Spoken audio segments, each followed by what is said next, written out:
This week on Jerusalem Dateline, the Israeli company that's building a bridge of peace, the international boycott that's targeting the Jewish state, and the Hollywood star who stood by her principles.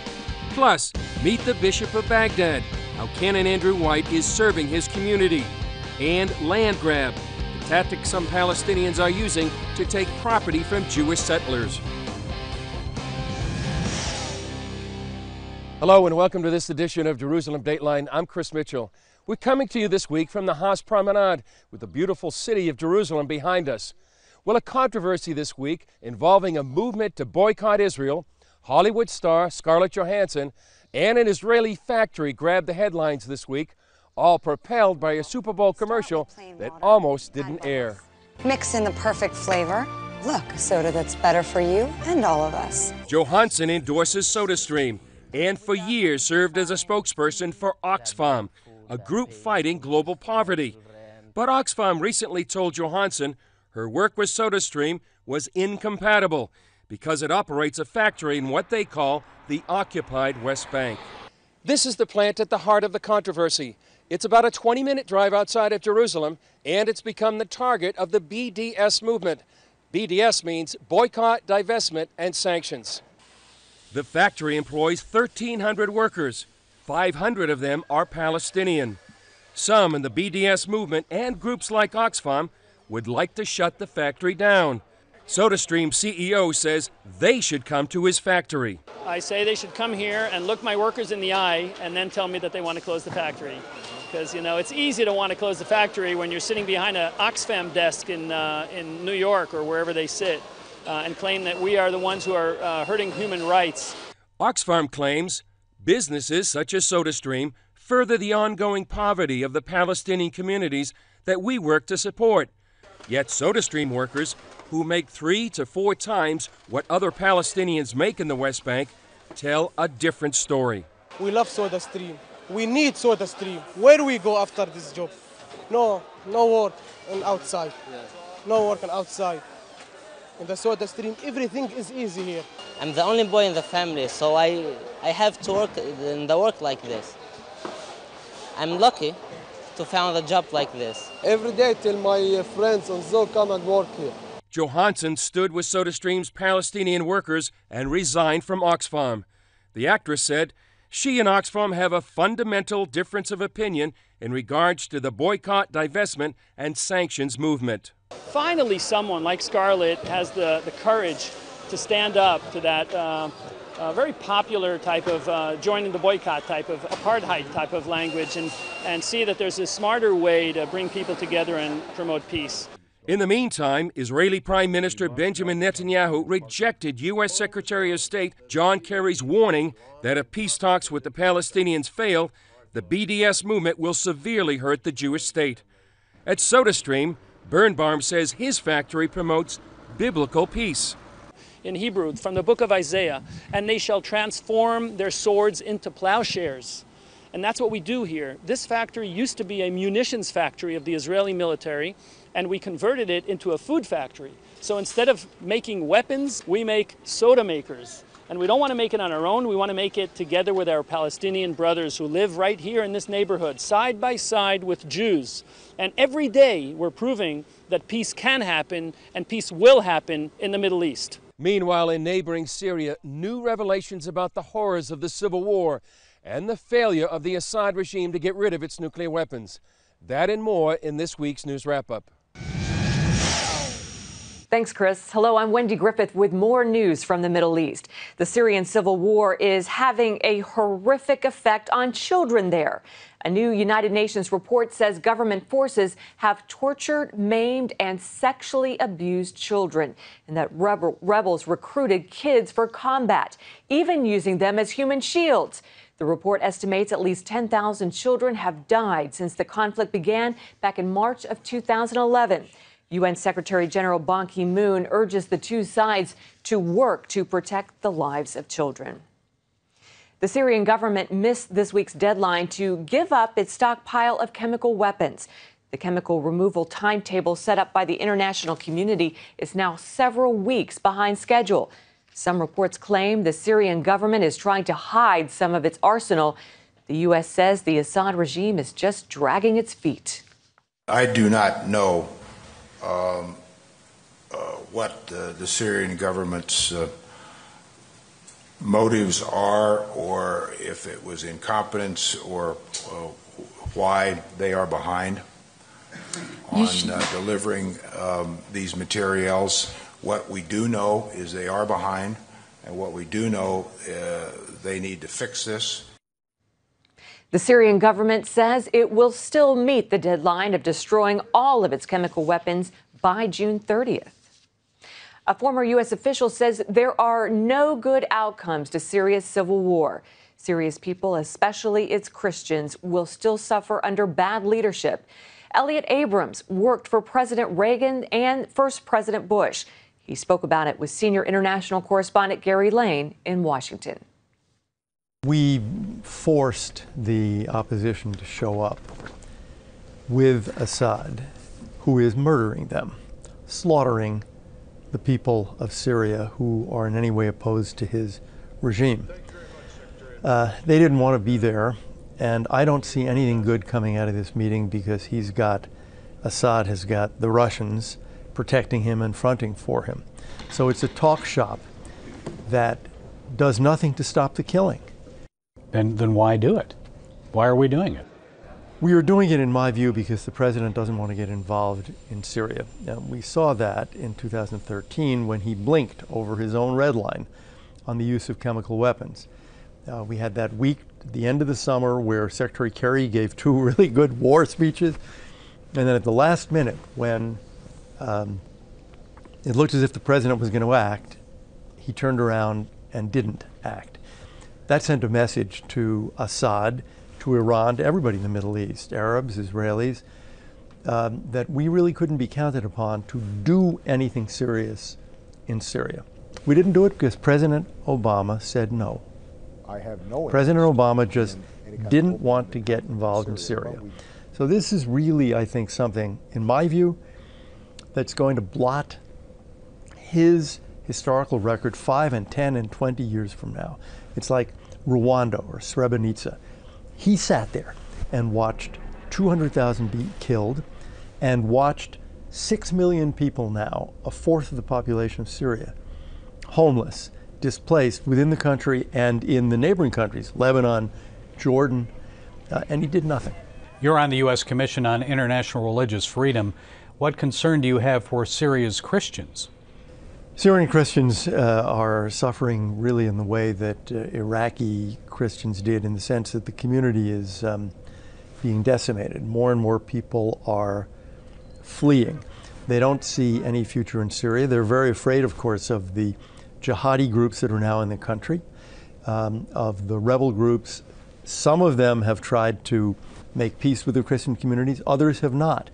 If you were, I think, a Christian father in Syria looking at your children and their future, I think you'd want them to get out, and not just now for safety, but for the future too. I think you'd be saying, go to Europe, go to America. So it's another Christian community in the Middle East that I think is going to have a really hard time recovering. What can we do to help them? I still think we should be backing rebels who are not linked to Al-Qaeda, who are not jihadis. And frankly, I think, and I argued this in the summer of 2013 in testimony on the Hill, we should be willing to do airstrikes at Syrian government forces, at Assad's forces, to ground his helicopters, for example. I'm not talking about troops on the ground, I'm talking about cruise missiles and things like that, which is really what the president was apparently planning to do last summer and then turned away. I think we need to change the balance of power politically, psychologically, militarily, and we can still do that. And for more from Gary, make sure you check out his blog, The Global Lane. It's on our website, cbnnews.com. Coming up, meet the British Anglican priest who's dedicated his life to serving Baghdad's Christians and bringing peace to Iraq.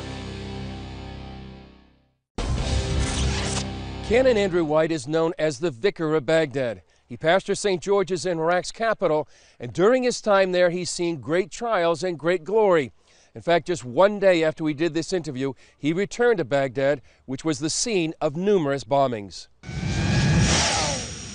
Canon White, thank you for joining us on Jerusalem Dateline. Can you tell people who may not know what's happening right now in St. George's, in Baghdad, in Iraq? Well, it's a very important week for us this week because 150 years ago, this week, people came from Christ Church, Jaffa Gate in Jerusalem, over to Baghdad and started our church. Really? So it's 150 years old this week. And today we have one of the largest churches in Iraq with 6,500 people. We are seeing incredible things happening. We have a huge clinic, 150 patients a day. We have a school. We have a very big relief program because our people are so poor. They have nothing. We are in one of the richest countries in the world, the most oil in the world, and the poorest people. And what is happening to the people in your congregation? The people in our congregation are still praising God, and they will not stop. A lot have fled Iraq, but the congregation has continued to grow, not least by Muslim women. Muslim women? Over 2,000 of them. And how have they come to faith?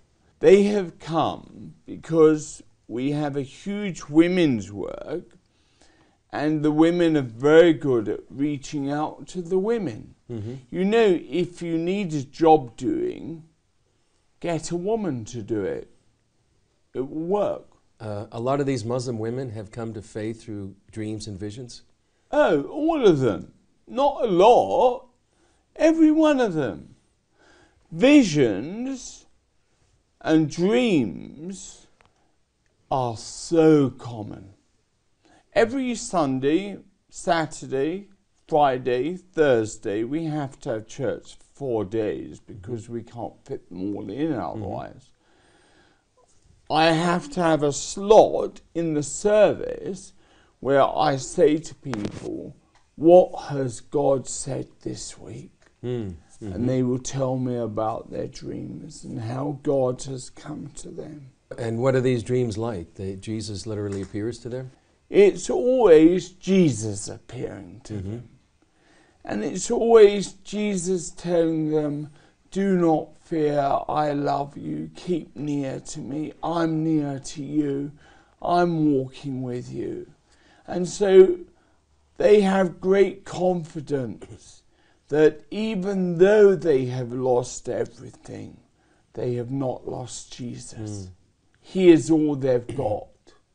And you have described that people have seen angels and you've seen healings and miracles? Oh, we have angels all the time. You know, sometimes where I was saying to Dawood, who's my adopted son, he was taking some pictures. He said, Daddy, I can't take pictures, there's too many angels. So I got up and I said, let me have a word with him. I said, look here, angels, can you just be out of the picture for 1 minute? Do you think they listened? No. So these are the manifestations that you're seeing on a yeah, we have basis. healings and we've had several absolute guaranteed resurrections in hospital. So we see the glory of God. Coming up, new tactics to seize land in Israel, using tractors and bulldozers instead of tanks. See how the Israelis are fighting back after this. Welcome back. U.S. Secretary of State John Kerry is trying desperately to restart Middle East peace talks. But there's a big problem. Palestinians refuse to recognize Israel's right to exist as a Jewish state, and they also want to take the land. As Eric Steckelbach reports, Palestinians and their supporters are using creative new methods to try to take it. For many Americans, a stroll through the neighborhood park is a great way to find peace and relaxation.